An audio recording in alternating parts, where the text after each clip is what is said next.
Beaverman72, which defensive line addition will have the biggest impact this season? Dani Dennis-Sutton, Damien Robinson, or defensive tackle Zayn Durant? Furthermore, do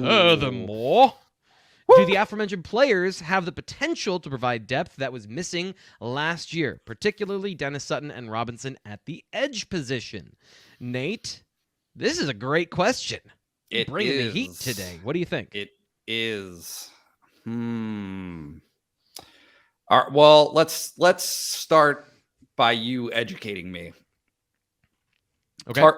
Are they going to Tarburton will start, presumably. Like, they're not going to go Adisa and Chop together. I don't know. So this is one of those tough situations where, like, do you want a run stuffer, right? Like, pretty effective run defender? Yeah. Is that fair as a characterization? Yes. He is a sound run defender, but he does get beaten sometimes because he's not physically dominant. But yes, he is a very assignment sound player. He is always messing with the run blocking because he's in his gap. So I think that's a fair way to put it. Okay. So presumably, we'll see what happens with Adisa, right? I mean, I think that's the biggest component to answering this question is what happens with Adisa. Because if Adisa is ready to go, and if all of those stars align, you and I have talked about this. It's fine to be as complimentary and as optimistic as Penn State players and coaches have been towards Adisa, and he's a great kid. I mean, obviously he's worked hard to get back to this point. Science says that it's hard to come back from an injury like that and be as explosive as you had been previously, at least right off the bat, right? It comes, but still, we saw it with Tim Frazier in basketball. I think that it's a safe thing to say that we'll believe it when we see it. The timing, though, I think in this situation, it happened during. It's a little more, little more time, which gives me kind of the outside. June. It's not exactly a full year, right? So if he were coming back at the 12-month mark, I'd be concerned. But you've had that extra 3 months or so, and by the middle of the season, when you need to be at full go, like, are you fully back? Or the type of injury we're talking about, which is not an ACL, which I almost said. That is tough, and that is one that I think modern medicine makes it easier, but it is still not an injury you typically come back from 100% ever. But I think we're in an area where you can expect most of Adisa Isaac to return. Okay, so let's go from there. To me, the most opportunity, I think, in terms of beating out guys who are in front of him is Durant. Right. Like, I think that Zayn Durant, the drumbeat has not lessened at all. Right. He's up to 272 pounds. He looks big. Right. You and I were just talking about it last week at Live for Life. He looks the part. He looks like a guy who, that other than him being 6 feet tall, he seems like a player who is not going to be inhibited by his physical stature at that position. I mean, I have to base some of my opinion on, certainly things that we've heard publicly, but things that I've heard privately are very much to the level of, this kid's different.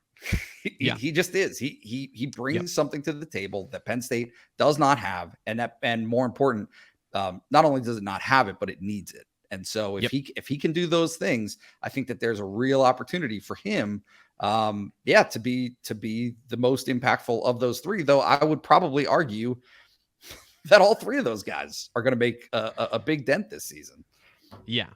This is the guy I'm going with. It's Chop Robinson. Damien Robinson has to be the biggest impact player because Penn State needs him to be the biggest impact player.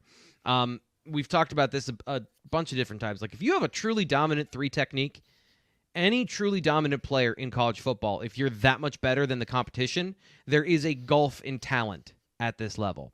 So you're right. I'm having a hard time sticking to my own rule with Zayn Durant of don't overhype this kid before he even plays a snap.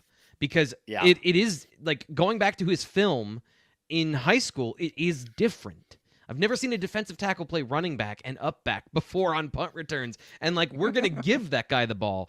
And he looks like a point guard driving to the bucket. Like, it's insane. Yeah. He has that sort of, I'm a regular person, but I'm a big athlete. You know, and this is, in different sports, can be different things. Like LeBron James and Kevin Durant, they play like they're 6'3", but they're 7 feet tall, 6'8". Zayn Durant plays like he's a linebacker, but he's 272 pounds now. So that is, it's different. And when you have that, there's always the opportunity for dominance because you just have something rare. But Damien Robinson, we're talking about impact players. You have, like, there's no way that a 3 technique, unless you are literally Aaron Donald and you break all molds and preconceived notions about the position, there's no way you can have the same impact as an edge rusher. And looking at him at Lift for Life, Damien Robinson he's answered my questions of can he get up to 250-ish pounds in time to play pure defensive end. His frame could always support it. You could see that even in high school.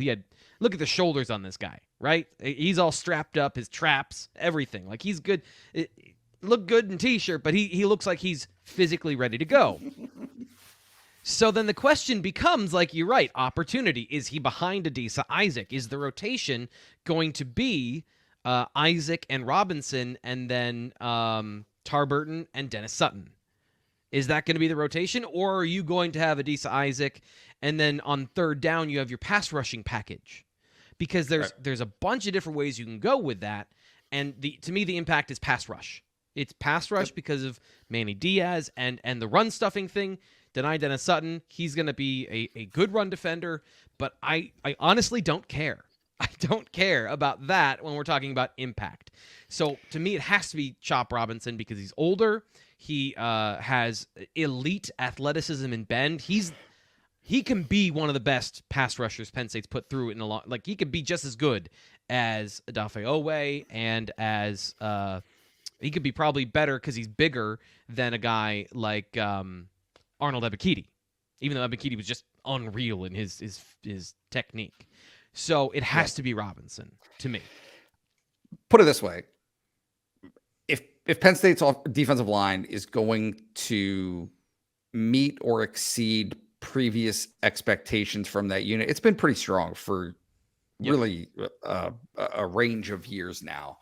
I think you're going to need to see all of those guys legitimately. Yes. I mean, they have a need at defensive end, so there's no question that those guys are going to have to step up. But then, like I said, I mean, I just think that Durant has a potential to be really good right off the bat. So we'll see. Yep. And the depth question, don't forget about Jordan Vandenberg at that 3 technique. Beeman, Durant, Vandenberg. I think that provides and pushes the guys that we saw last year. So you don't have an Illinois game where if you're getting reached every play, we got to stay with you. Like, they don't have to stay with anyone who isn't producing now. So that, I think, is an advantage for the depth on the interior as well.